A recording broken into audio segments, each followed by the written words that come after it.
ভাই কেমন আছেন আপনি? ওয়ালাইকুম আসসালাম, ভালো আছি ভাই। আপনি কেমন আছেন? আপনার দেখা যায় একটা মাশাআল্লাহ একটা সুন্দর দোকান সাজায় নিছেন।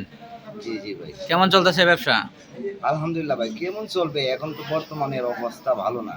কেন ভাই? সব সব দোকানে, মুদির দোকানে ওষুধ থাকে। আরে কি কর? ওনারা মুদির ওষুধ দোকানে বিক্রি ওষুধ করে। বিক্রি হয় নাকি? জি, জি ভাই। মুদির দোকানে ওষুধ বিক্রি করে। এদের কোনো এই ট্রেনিং নাই, কোনো এই আপনার প্রশিক্ষণ নাই। ওরা ওইভাবে ওষুধ বিক্রি করে। এতে আমাদের অনেক কষ্ট হয়। হ্যাঁ? এতে আমাদের অনেক কষ্ট হয় যে একজন দোকানদার কি করে ওষুধ বিক্রি করে। তো এটা আপনারা প্রতিবাদ করেন না? প্রতিবাদ করি না, প্রতিবাদ তো করবে আইন। আপনাদের তো লাইসেন্স আছে।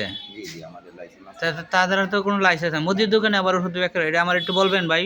কিভাবে বিক্রি করে? ওরা সাধারণত প্রত্যেক দোকানে ওষুধ আছে। ওরা পাবলিকের কাছে ওষুধ বিক্রি করে। কিন্তু এদের কোনো লাইসেন্স নাই, এদের কোনো যোগ্যতা নাই, অভিজ্ঞতা নাই। ওরা ওষুধ বিক্রি করে। আসলে এটা আইনগতভাবে ঠিক না। এটা তো আইনগতভাবে বেআইনি।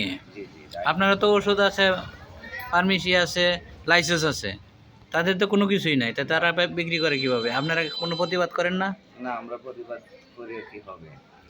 আমরা তো একা প্রতিবাদ করে পারবো না। আইনগতভাবে যদি ওটা প্রশাসন দৃষ্টি দেয় তাহলে হয়তো জিনিসটা সম্ভব।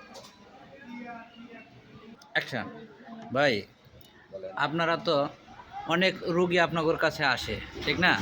আপনারা তো ইচ্ছা করলেই আপনারা নিজের সে ওষুধ দিয়ে সেবা করতে পারেন, কিন্তু আপনারা তো এটা করেন না, না করে অন্যদিকে পাঠিয়ে দেন। এটা কি আসলে ঠিক?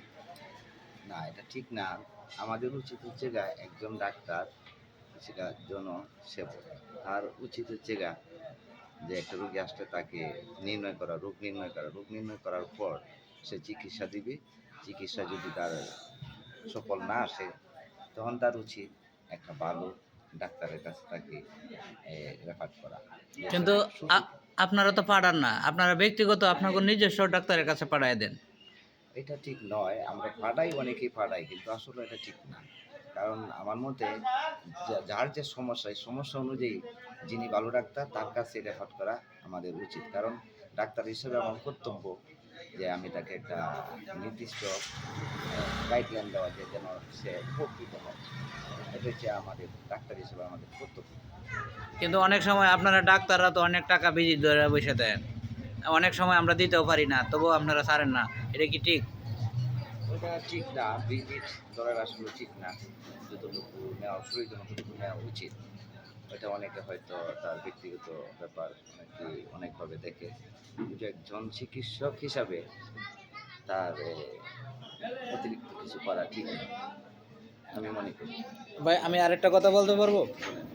বিষয়টা হচ্ছে, যেমন ধরেন, এখন যে বর্তমানে আপনারা ভিজিট ট্রেনেন অনেক বড় বড় ডাক্তাররা 1000, 1200, 900, এটা তো আমাদের জন্য ব্যয়বহুল খরচ হয়ে যায়, যেটা আমাদের পক্ষে সম্ভব হয় না। কারণ বড় বড় ডাক্তারের কাছে গেলে এই ভিজিটটা ধরে। আসলে এই বিষয়ে আপনার কি মতামত? এ বিষয়ে আমার মতামত, ভিজিটটা সর্বোচ্চ 500 টাকা, 300 টাকা থেকে 500 টাকা করলে আমার মনে হয় সবচেয়ে ভালো হতো, সাধারণ মানুষের জন্য উপকৃত হতো।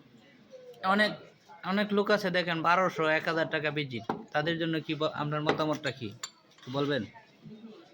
বড় ডাক্তার যারা, ওরা সর্বোচ্চ ভিজিট ছিল 500 টাকা। এখন হয়তো ওরা অনেক দেশ অনেক উন্নত হয়েছে, ডাক্তারের ভিজিট বাড়ছে, এই হিসাবে ওনারা অনেক বাড়তি নেয়। কিন্তু সর্বোচ্চ ভিজিটটা 500 টাকা হইলে সাধারণ মানুষের জন্য উপকার হতো, এটা আমার। আপনি ডাক্তার হিসাবে এটাই বলতেছেন জি। যে আমরা এটার সম্মতি কি কি বলেন ভাই? জি ভাই, হ্যাঁ, এটা হলে সবচেয়ে ভালো হয় আরকি। এটাই আপনার জন্য সবার জন্য ভালো। অসংখ্য অসংখ্য ধন্যবাদ আপনাকে। ধন্যবাদ ভাই আমার চ্যানেলে কথা বলার জন্য। ধন্যবাদ।